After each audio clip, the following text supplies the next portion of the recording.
ಪರೀಕ್ಷೆ ತಂದೊಡಗಿರುವೆ. ಆ ದುಷ್ಟ ರಾವಣ ಅಧಿಕಾರ ಆಸೆಗಾಗಿ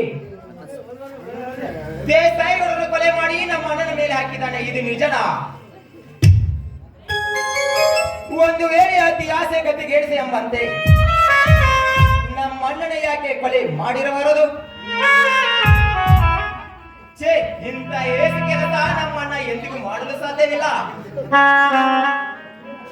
ಒಂದು ವೇಳೆ ನಮ್ಮೂರ ದೇಸಾಯಿಗಳು ನಿಜವಾದ ಕೊಲೆಗಾರ ಯಾರೆಂದು ತಿಳಿಯಲಿ, ಅವರ ರೊಡ್ಡ ಚಂಡಾಡಿ ಬಿಡುತ್ತದೆ.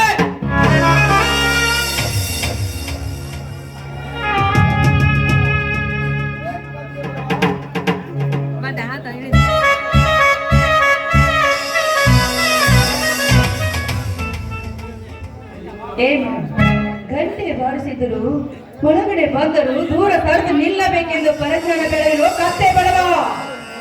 ಸಾರಿ ಮೇಡಮ್, ನೀವು ಬಂದಿದ್ದು ಗೊತ್ತಾಗಲಿಲ್ಲ, ಸಾರಿ. ದೇವರ ದರ್ಶನಕ್ಕಿಂತ ಬಂದ ಭಕ್ತರಿಗೆ ಸರಕು ಹಾಕಿಕೊಂಡು ಸ್ತ್ರೀಯರ ಬಂಗಾರವನ್ನು ಒಡೆಗಳನ್ನು ಕದ್ದುಕೊಂಡು ಪರರಾಗುವ ನಿಮ್ಮಂತ ಹೇಡಿಗಳಿಗೆ ಎಂತ ನೋಡಿ ಮೇಡಮ್, ನೀವು ಹೇಳೋದು ನಿಜ. ಎಲ್ಲರೂ ಹಾಗೆ ಇರುವುದಿಲ್ಲ. ವಿಚಾರ ಮಾಡುವುದರಲ್ಲಿ ಏನಿದೆ?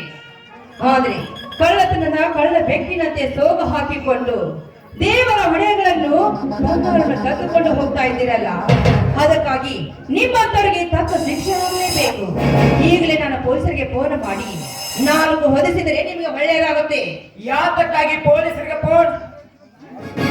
ದೇವರ ದರ್ಶನಕ್ಕೆ ಬಂದ ಸಮಯವಿಲ್ಲದೆ ಕಳ್ಳತನ ಮಾಡಲು ಬಂದವರಿಗೆ ಆ ಪೊಲೀಸರಿಗೆ ಸರಿಯಾಗಿ ತಿಳಿಸಿ ಮೈ ಚರ್ಮ ಸುರಿಸಿದ್ರೆ ನಿಮಗೆ ಚೆನ್ನಾಗಿ ಅರ್ಥವಾಗುತ್ತದೆ. ನೋಡಿ ಮೇಡಮ್, ನಾವು ಅಂತ ಮನುಷ್ಯರಲ್ಲ, ಒಳ್ಳೆ ಮನೆತನದವರು. ಮೇಲಾಗಿ ರೈತರ ಮಕ್ಕಳು ನಾವು. ನಮ್ಮ ಹಿರಿಯರು ದುಡಿದು ತಿನ್ನೋದು ಕಲಿಸಿದ್ದಾರೆ. ಹಾಗಾದ್ರೆ ನೀನು, ನಿಮ್ಮ ಹೆಸರೇನು? ನನ್ನ ಹೆಸರು ವೀರಸಿಂಧೂರ ಲಕ್ಷ್ಮಣ ಅಂತ. ಈ ಊರಿನ ರಾಮನ ಕಿರಿಯ ತಮ್ಮ ವೀರಸಿಂಧೂರ ಲಕ್ಷ್ಮಣ. ಅಂದರೆ ಅಧಿಕಾರದ ಅನ್ನದಾಸಿಗಾಗಿ ಈ ನಮ್ಮೂರಿನ ದೇಸಾಯಿಗೌಡನ ಕೊಂದ ಆ ಕೊಲೆಗಳ ತಮ್ಮ ನೀನೇನಾ? ಅಂತ ಹಾಗೆ ಈಗ ಯಾರನ್ನ ಕೊಲೆ ಮಾಡಲು ಮುಂದಾಗಿರುವೆ ಅದನ್ನ ಹೇಳು. ಮುಂದೆ ಉಚ್ಚರಿಸಿದರೆ ಪರಿಣಾಮ ನೆಟ್ಟಗಿರುವುದಿಲ್ಲ. ನಾನೇ ಪ್ರಚಂಡ ರಾವಣೆಯನ್ನು ರೌಡಿಗಳನ್ನು ಕಳಿಸಿ ಕೊಲೆ ಮಾಡಿಸಿ ಕಂಡವರಿಗೆ ಮೋಸ ಮಾಡಿ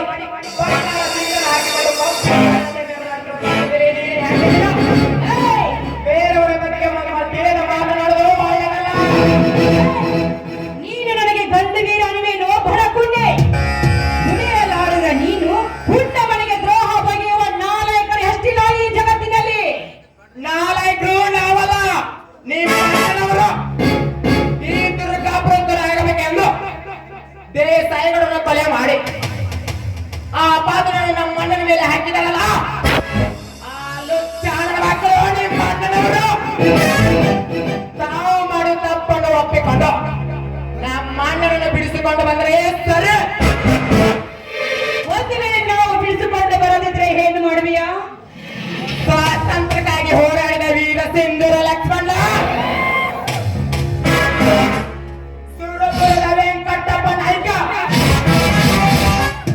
ವೀರ ಮದಕರಿಯಂತೆ ಹೋರಾಡಿ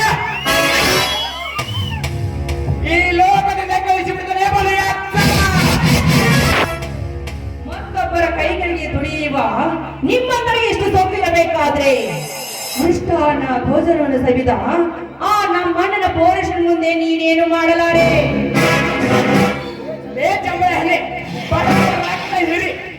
ಈ ಸಂಪತ್ತನ್ನು ಲೂಟಿ ಮಾಡಿ ಕೊಬ್ಬಿನಿಂದ ಕೋಡದಂತೆ ಮೆರೆದಾಗ್ತಿರೋ ಕಂಡುಬಿರಿ ಹೆಣ್ಣಿನ ಬೇರೆಯವರ ಬಗ್ಗೆ ತಿಳಿದು ಮಾತನಾಡೋದು ಒಳ್ಳೆಯದಲ್ಲ ಬಲ ಎತ್ತರ. ನಮ್ಮನ್ನ ಯಾಕೆ ಬೇಕು? ನಾನು ನಿಮಗೆ ಒಂದು ಕೈ ತೋರಿಸ್ತೇನೆ. ಹೆಣ್ಣೆಂದು ಸುಮ್ಮನೆ ಬಿಟ್ಟಿದೆ, ಸೊಮ್ಮನೆ ಹೊರಟು ಹೋಗಲಿಲ್ಲ. ನನ್ನ ಬೆತ್ತಿಗೆ ಇರಿಸಬೇಡ, ಸೊಮ್ಮನೆ ನೀನು ನನ್ನ ಕೈ ಹಿಡಿದಿಯಲ್ಲ, ನಾನಿನ ಸುಮ್ಮನೆ ಬಿಡುವುದಿಲ್ಲ. ನಮ್ಮ ಅಣ್ಣನಿಗೆ ಹೇಳಿ ಒಂದು ಕತೆ ಕಾಣಿಸದಿದ್ದರೆ